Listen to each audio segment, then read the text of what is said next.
sir. Ikaw po ba yung guro ng anak ko? Si Vincent na masyado po? Ay, magandang araw po, Ma'am Roxanne. Ikaw po ba yung mama ni Vincent? Yes po, ako po yung advisor. Ako po yung magulang ni Vincent. Hindi na po ako natutuwa sila. Ano po nangyayari sa anak ko? Dati mataas naman yung marka ni Vincent ha. Bakit ngayon parang bumabagsak na?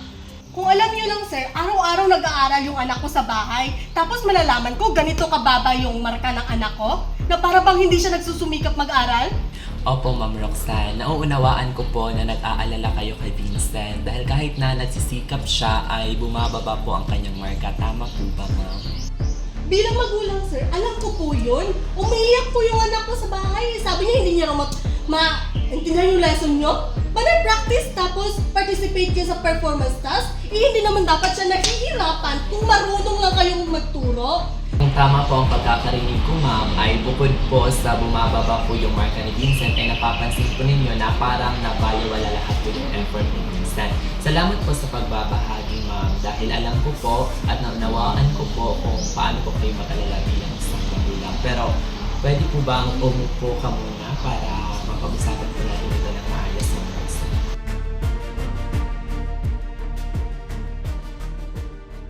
Sa bahay po, Ma'am, paano po siya naghahanda kapag may exam?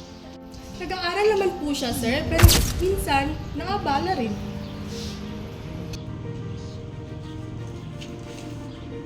Kapag nag-aaral po ba siya, Ma'am, ay nakapag-focus po ba siya ng tuloy-tuloy? Hindi rin naman po sir, minsan may mga distractions din.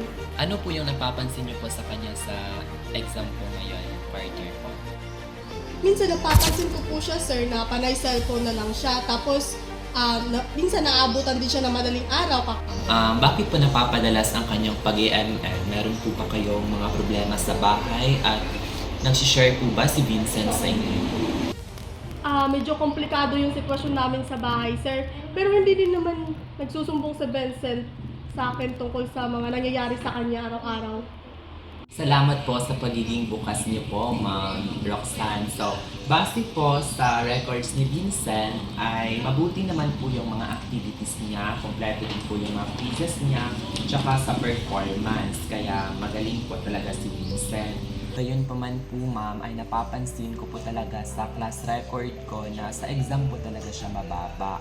Lalo na po yung exam ay malaking factor sa overall grades nila. Opo, kompleto po siya sa performance task, sa quizzes.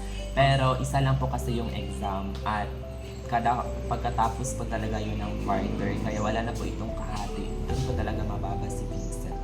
Sige po, Ma'am. Meron ka pong karapatan na makita po yung performance tsaka yung score niya po sa exam. Kaya dito po sa Excel, Ma'am, kung niyo pong napapansin, mataas po talaga yung score niya sa quiz.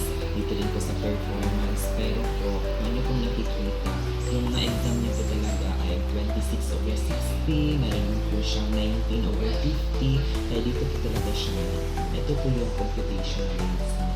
Pero magaling po siya sa mga performance kasi active po siya, di ba? Active attendance din.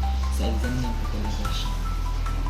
Posible po, Ma'am, na hindi kakulangan sa kakayahan ang problema ni Vincent, kundi may test anxiety po siya at kakulangan sa focus. Maaari po nating subukan po, Ma'am, yung structured review, tsaka practice test at pagbuo ng confidence niya bago ang exam. Sa party ko po, bilang guro, ay kung inyo po akong pahihintulutan ay kakausapin po siya ng one-on-one dahil alam ko po na malaking tulong